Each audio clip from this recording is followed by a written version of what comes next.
ഇപ്പൊ തന്നെ നമ്മുടെ KSRTC ബസ് നോക്കിയാലാണ് 4 ഭാഗത്തും ഒരാളുടെ മാത്രം കിട്ടും. ഇനി കണ്ണടച്ച് കയറാൻ നോക്കിയാൽ കണ്ണടച്ച് ബസ്സിന്റെ അകത്ത് കയറിയ പുറത്തേക്ക് നോക്കുമ്പോൾ ഈ രൂപത്തിലാണ് ബസ്സായില്ല. പിന്നെ FM റേഡിയോയിൽ പാട്ട് കേൾക്കാൻ വേണ്ടി FM റേഡിയോ ഓണാക്കിയ ഒരു പാട്ട് കേട്ട് അടുത്ത പാട്ട് കേൾക്കുന്നതിന് 1.5 മണിക്കൂർ പാട്ടൊന്നും ഇതിനെല്ലാം പറഞ്ഞു മോഹൻലാലിനെ കൊണ്ടൊരു ഇന്റർവ്യൂ.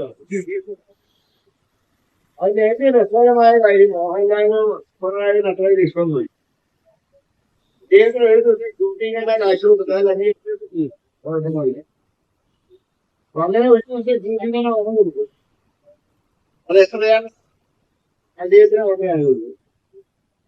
പക്ഷേ ഈ ഷൂട്ടിങ്ങിന്റെ പണം ഒരു ദിവസം ഇന്റർവ്യൂവിനാണല്ലോ കൊടുക്കും. ഇന്റർവ്യൂക്കെ കഴിയുമ്പോൾ ഈ പണം കൊടുക്കുന്നതിന്റെ ബില്ലിപ്പോ പാസ്സാകും. ഈ ബില്ല് പാസ്സാകുമ്പോഴേക്കും തീരുമാനിച്ചേക്കാൻ വരും ഇലക്ഷൻ പ്രഖ്യാപിക്കും. ശരിക്കും പറഞ്ഞാൽ മോഹൻലാല് പിണറായി ഇന്റർവ്യൂ ചെയ്തതിന്റെ മോഹൻലാലിന്റെ ഫീസ് അത് അടുത്ത UDF സർക്കാരേക്ക് അപ്പോഴേക്കല്ലേ ബില്ല് പാസ്സായിട്ട് കൊടുക്കാൻ. അപ്പൊ ഇത് ബില്ല് പാസ്സാക്കാൻ കഴിയില്ല. 2 ആഴ്ചയിലല്ല, ഒരാഴ്ചയുള്ളൂ തീരുമാനിക്കേണ്ട വരും. അപ്പൊ അത് വരുമ്പോ സ്വാഭാവികമായിട്ടും കാശ് കൊടുക്കാൻ പറ്റില്ല. ഇപ്പോൾ തന്നെ ഏതാണ്ട് 6 ലക്ഷം കോടി കടബാധ്യത ഉണ്ടാക്കിയിട്ടാണ് ഈ സർക്കാർ ചെയ്യുന്നത്. ഇത്രയും ബാധ്യത ഉണ്ടാക്കിയിട്ട് പോലും താഴെ തട്ടുള്ളവരുടെ കാര്യങ്ങൾ ശ്രദ്ധിക്കാൻ ഈ സർക്കാരിന്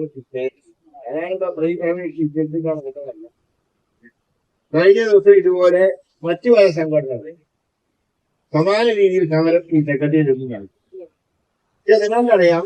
ഈ സർക്കാരിൽ നിന്ന് ഒന്നും പ്രതീക്ഷിക്കണം. കാരണം 10 ദിവസം കൂടി 10 ദിവസം കൊണ്ട് ഇന്നത് കൂടി അടിച്ചു മാറ്റാനല്ലാതെ ബാക്കിയായിട്ട് ആനുകൂല്യങ്ങളൊന്നും കൊടുക്കാൻ ഇവർ തയ്യാറാവില്ല.